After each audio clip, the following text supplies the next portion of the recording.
ఏపీలో ఎన్నికలకు సర్వం సిద్ధమైంది. 25 లోక్సభ 175 అసెంబ్లీ స్థానాలకు రేపు పోలింగ్ జరగనుంది. శాసనసభలో 29 ఎస్సీ 7 ఎస్టీ రిజర్వ్డ్ అసెంబ్లీ స్థానాలు, లోక్సభలో 4 ఎస్సీ 1 ఎస్టీ రిజర్వ్డ్ స్థానాలు ఉన్నాయి. 175 అసెంబ్లీ స్థానాల్లో 2387 మంది అభ్యర్థులు, 25 ఎంపీ స్థానాలకు 454 మంది అభ్యర్థులు పోటీ చేస్తున్నారు. 4,08,07,256 మంది ఓటర్లు తమ ఓటు హక్కును వినియోగించుకుంటున్నారు.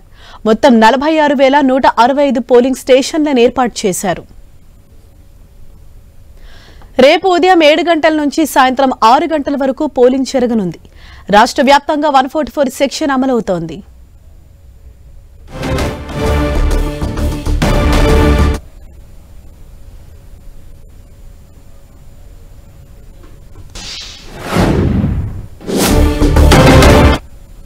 విశాఖపట్నం పార్లమెంటు పరిధిలో పోలింగ్ కు అన్ని ఏర్పాట్లు చేస్తున్నామన్నారు కలెక్టర్ డాక్టర్ మల్లికార్జున్.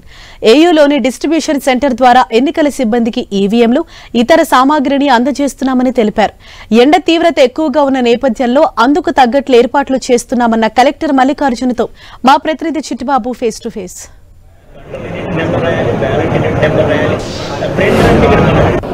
సార్వత్రిక ఎన్నికలు సజావుగా నిర్వహించేందుకు ఏర్పాట్లు చేస్తున్నారు. ఏ ఇంజనీరింగ్ కళాశాలలో జరిగేటువంటి ఏర్పాట్లపై జిల్లా కలెక్టర్ నేరుగా పర్యవేక్షిస్తున్నారు. సార్, ఈవీఎంల పంపిణీకి సంబంధించి ఏర్పాట్లు ఏ విధంగా కొనసాగుతున్నాయి? మనకి ఏ యూనివర్సిటీలో ఇక్కడ మనకు డిస్ట్రిబ్యూషన్ సెంటర్లు ఉన్నాయండి. 7 అసెంబ్లీ కాన్స్టిట్యుయెన్సీస్, అలాగే అసెంబ్లీ సెగ్మెంట్స్ ఆఫ్ పార్లమెంట్ తాలూకా ఇక్కడే మనకి డిస్ట్రిబ్యూషన్ సెంటర్లు. అలాగే ఇక్కడే మనకు రేపు పోలింగ్ అయిన తర్వాత ఈవినింగ్ కానీ నైట్ కానీ రిసెప్షన్ సెంటర్ ఇక్కడ ఏర్పాటు చేసుకోవడం జరిగింది. అండ్ సుమారుగా ఈ జిల్లాలో 1991 పోలింగ్ స్టేషన్లో 30,000 మంది సిబ్బంది, అంటే మనకు పోలింగ్ సిబ్బంది, పోలీస్ సిబ్బంది, ఇతర సపోర్ట్ స్టాఫ్ అంతా కలిపి 30,000 మంది సిబ్బందితో ఎలక్షన్ చేయబోతున్నాం. సమస్యాత్మక ప్రాంతాల్లో ఎలాంటి జాగ్రత్తలు తీసుకోబోతున్నారు? మనకి మొత్తం 502 క్రిటికల్ పోలింగ్ స్టేషన్స్ ఉన్నాయి. ఈ ప్రతి క్రిటికల్ పోలింగ్ స్టేషన్లో కూడా మీకు వెబ్ కాస్టింగ్ అనేది ఎన్షూర్ చేశాం. లోపల ఒక వాల్ మౌంటెడ్ కెమెరా, బయట కూడా అలాగే ఇంకో కెమెరా పెట్టడం జరిగింది. అలాగే అటువంటి ప్లేసుల్లో మైక్రో అబ్జర్వర్స్ కూడా నియమించడం జరిగింది. ఇవి కాకుండా అదనంగా పోలీస్ బలగాలు కూడా ఏర్పాటు చేయడం జరిగింది. అంటే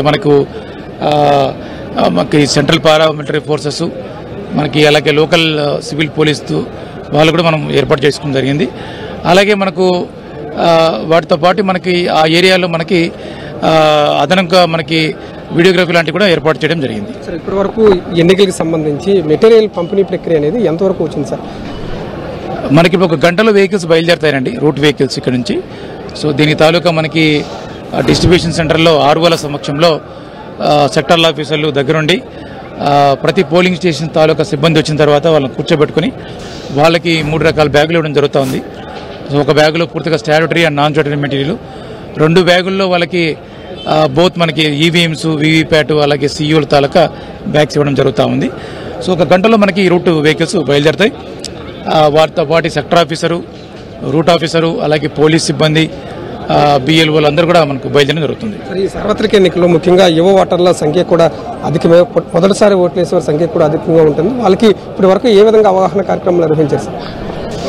మనకి ఈ స్వీప్ అనే యాక్టివిటీ కింద బూత్ లెవెల్ నుంచి gated communities, AC level, assembly constitution level, జిల్లా లెవెల్లో కూడా చాలా స్వీప్ కార్యక్రమాలు నిర్వహించడం జరిగింది.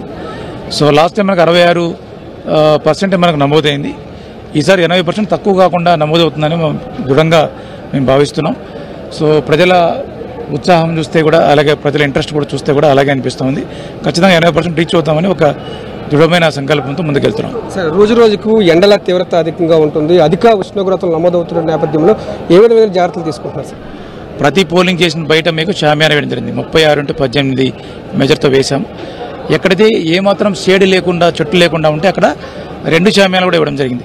ప్రతి షామియానా కింద 3 క్యూ లైన్లు పెడుతున్నాము, కుర్చీలు పెట్టాము, డ్రింకింగ్ వాటర్ పెట్టాము, help desk, wheel chair, ramps ఉన్నాయి.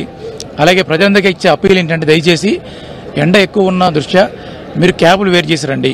వీలైతే మీరు అంబ్రెల్లాలు తీసుకురండి. ఎవరు దయచేసి సెల్ ఫోన్లు తేకండి, ఎందుకంటే పోలింగ్ ఏజెంట్స్ కూడా సెల్ ఫోన్లు అలౌ చేయట్లేదు.